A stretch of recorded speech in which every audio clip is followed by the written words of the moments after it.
नमस्कार दोस्तों, welcome to SG sociology. आज के इस वीडियो में हम बात करने वाले हैं संस्कृतिकरण और पाश्चातीकरण के बारे में। वैसे तो हमने इस टॉपिक को अच्छे से समझा हुआ है। अगर आपने पीजीटी सोशियोलॉजी पीवाईक्यू सीरीज़ वाली वीडियोस देखी हो तो उसमें हमने इस कॉन्सेप्ट को अच्छे से समझा था। बहुत ज़्यादा डिटेल में आपको इसको समझने की ज़रूरत नहीं है। इस टॉपिक से इम्पॉर्टेंट चीज़ जो आपको याद रखनी है वो ये कि इन दोनों ही कॉन्सेप्ट्स को दिया था एम.एन. श्रीनिवासन ने, और इन कॉन्सेप्ट्स के बारे में उन्होंने अपनी famous book religion and society among the Coorgs of South India में डिस्कस करा था, जो कि 1952 में आई थी।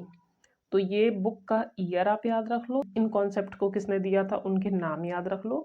और रहा सवाल पश्चिमीकरण और संस्कृतिकरण के अर्थ का, तो पश्चिमीकरण के बारे में बहुत ज़्यादा डिटेल में नहीं पूछता है, बस ये एक लाइन आप याद रखोगे तो भी बहुत है।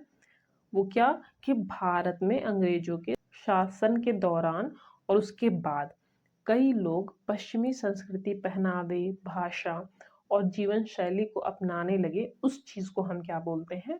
पश्चिमीकरण।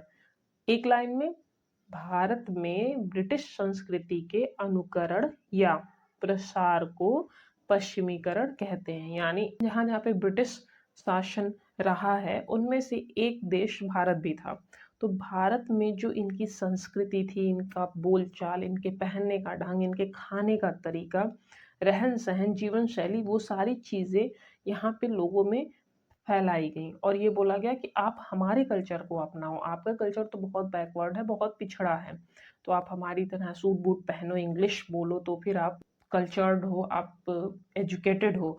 इनफैक्ट लॉर्ड मैकाले ने जो शिक्षा नीति अपनाई थी उसमें ये साफ साफ लिखा हुआ था कि जो इंग्लिश जानता है वही एजुकेटेड है, वही शिक्षित है। ब्रिटिश काल के दौरान जो ब्रिटिश संस्कृति का प्रचार हुआ और यहाँ के लोगों के द्वारा जो उसका अनुकरण होने लगा, उस चीज को हम क्या बोलते हैं? पश्चिमीकरण। यानी वेस्टर्न कल्चर को इंडिया में लोगों के द्वारा फॉलो किया जाना। अब हम बात कर लेते हैं संस्कृतिकरण के बारे में। इससे थोड़ा ज्यादा क्वेश्चंस आते हैं।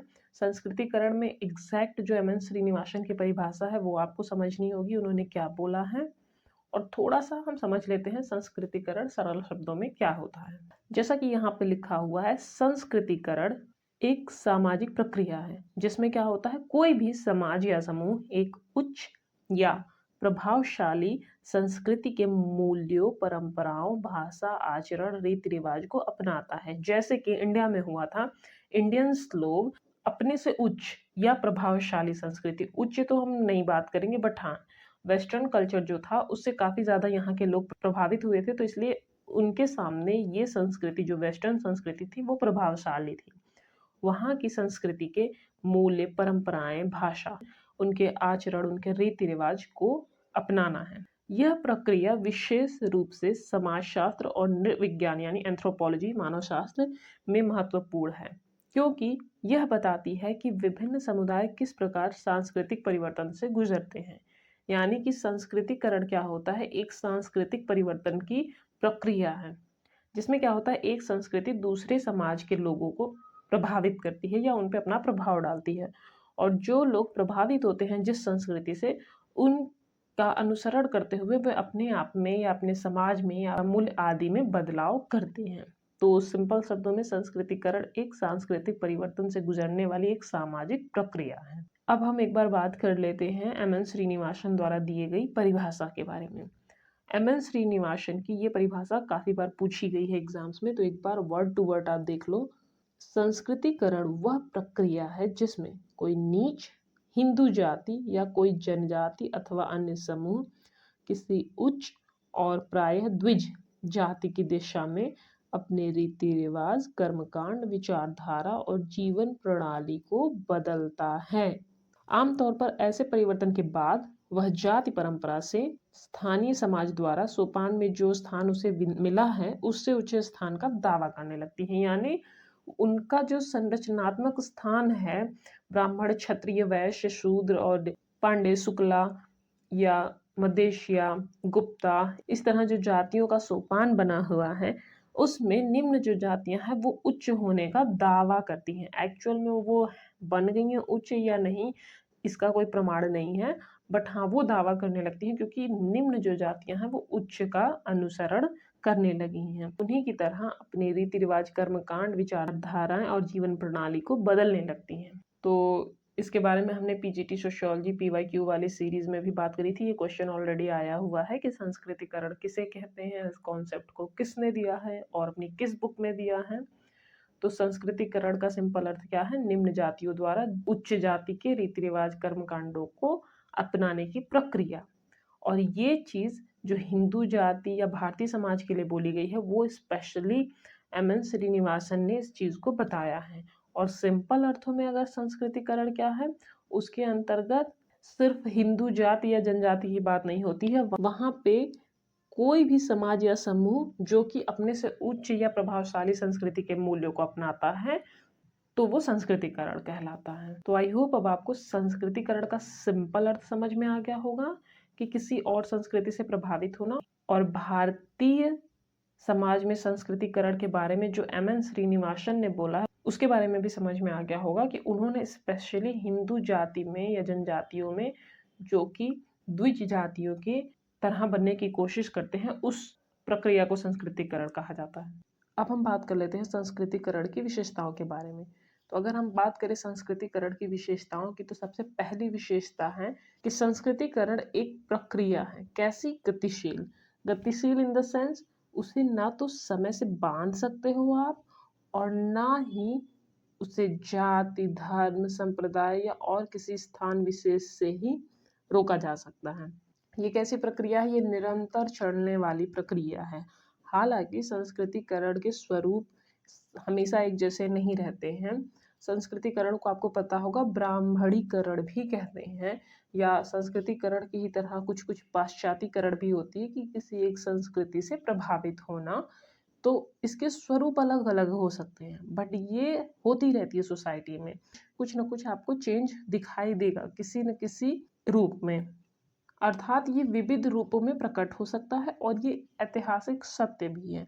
परिवर्तन आप जानते हो प्रकृति का नियम है और ये बिल्कुल सत्य है, इसमें कोई दो राय नहीं है। ठीक उसी तरह संस्कृतिकरण भी एक ऐसी प्रक्रिया है जो हमेशा गतिमान रहती है। बस संस्कृतिकरण की प्रक्रिया के द्वारा क्या होता है कि जो निम्न जातियां हैं या निम्न जाति के जो व्यक्ति हैं, वो निम्न से उच्च की ओर गतिशील होते हैं।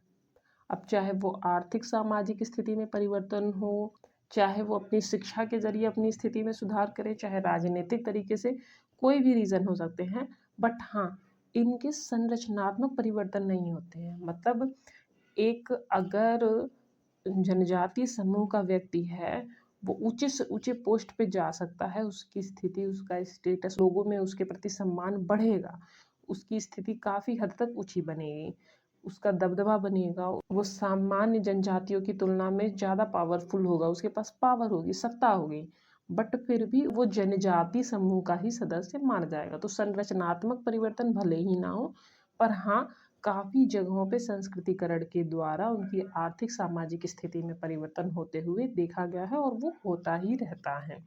सेकेंड पॉइंट है सीधा संबंध परिवर्तन से, जिसकी हमने बात करी कि गतिशील प्रक्रिया है, अर्थात इसमें हर समय परिवर्तन देखने को मिलते रहेंगे। थर्ड पॉइंट है निम्न जाति के व्यक्ति उच्च जाति की विचारधारा और जीवन पद्धति को अपनाते हैं। संस्कृतिकरण की प्रक्रिया जिसके बारे में एम.एन. श्रीनिवासन ने बात करी है, वो सिंपली यही बोलता है कि निम्न जाति या जनजाति या समूह के लोग जब उच्च जाति की विचारधारा और जीवन पद्धति को अपनाते हैं तो संस्कृतिकरण कहलाती है। नेक्स्ट विशेषता क्या है जो हमने बात करी थी कि संस्कृतिकरण की प्रक्रिया सिर्फ और सिर्फ हिंदू जाति तक ही सीमित नहीं है, बल्कि वो कहाँ पे है? जनजाति और अर्ध जनजातीय समाजों में भी यह प्रक्रिया देखने को मिलती है और ये प्रक्रिया गतिशील है, अभी भी वहाँ पे ये सारी चीज़ें देखने को मिलती हैं। और सबसे लास्ट में क्या है कि ब्राह्मणों का ही अनुकरण नहीं, अपितु प्रत्येक स्थिति में निम्न जाति उच्च जाति के व्यक्ति का अनुसरण करती है। जैसा कि हम जानते हैं ब्राह्मणीकरण की प्रक्रिया, जिसका नाम बाद में चेंज करके संस्कृतिकरण कर दिया गया था, में क्या होता था कि निम्न जाति अर्थात शूद्रों द्वारा ब्राह्मणों के रीति रिवाज कर्मकांड को अपनाया जाता था, उसी तरह व्यवहार किए जाते थे निम्न जातियों द्वारा। तो इस प्रक्रिया को ब्राह्मणीकरण कहा जाता था। बट ये सिर्फ ब्राह्मणीकरण ही नहीं है, ये अन्य जातियों में भी देखने को मिलता है और ऐसा नहीं है कि सिर्फ ब्राह्मण का ही अनुसरण कर रहे हैं लोग, वैश्यों का भी कर रहे हैं, क्षत्रियों का भी कर रहे हैं। तो ऐसी स्थिति में ये बोलना कि ब्राह्मणों का ही अनुकरण होता है संस्कृतिकरण में, ये गलत होगा। तो इसलिए संस्कृतिकरण की प्रक्रिया में निम्न जाति उच्च जाति के व्यक्ति का अनुसरण करती है प्रत्येक स्थिति में, सिर्फ ब्राह्मणों का ही अनुसरण नहीं करती है। तो हमने अभी तक क्या समझा कि संस्कृतिकरण जो है वो निम्न जातियों के लिए एक ऐसा माध्यम है जिसके द्वारा वो अपने करंट, प्रेजेंट या वर्तमान आर्थिक स्थिति से ऊपर उठने का प्रयास करती हैं। प्रॉपरली वो उठ गई हैं या नहीं, ये बात नहीं यहाँ पे हो रही है। बात ये हो रही है कि ये प्रयास करते हैं कि हम इस संस्तरण में ऊपर उठ सके निम्न से। आई होप आपको आज का ये टॉपिक समझ में आया हो। अगर आपके कोई सुझाव हो तो आप कमेंट बॉक्स में दे सकते हैं। अगर आपको वीडियो पसंद आया तो वीडियो को लाइक, शेयर और चैनल को सब्सक्राइब करना ना भूलें। इस वीडियो की अगर पीडीएफ चाहिए तो आप हमारे टेलीग्राम चैनल एसडी सोशियोलॉजी से जुड़ सकते हैं। डिस्क्रिप्शन बॉक्स में चैनल और पीडीएफ की लिंक मिल जाएगी। और अगर आपको लगता है कि कहीं पे कोई फैक्ट या कोई पॉइंट मिस हो रहा है या गलतियाँ हो रही हैं तो आप बता सकते हो। आज के लिए बस इतना ही। धन्यवाद।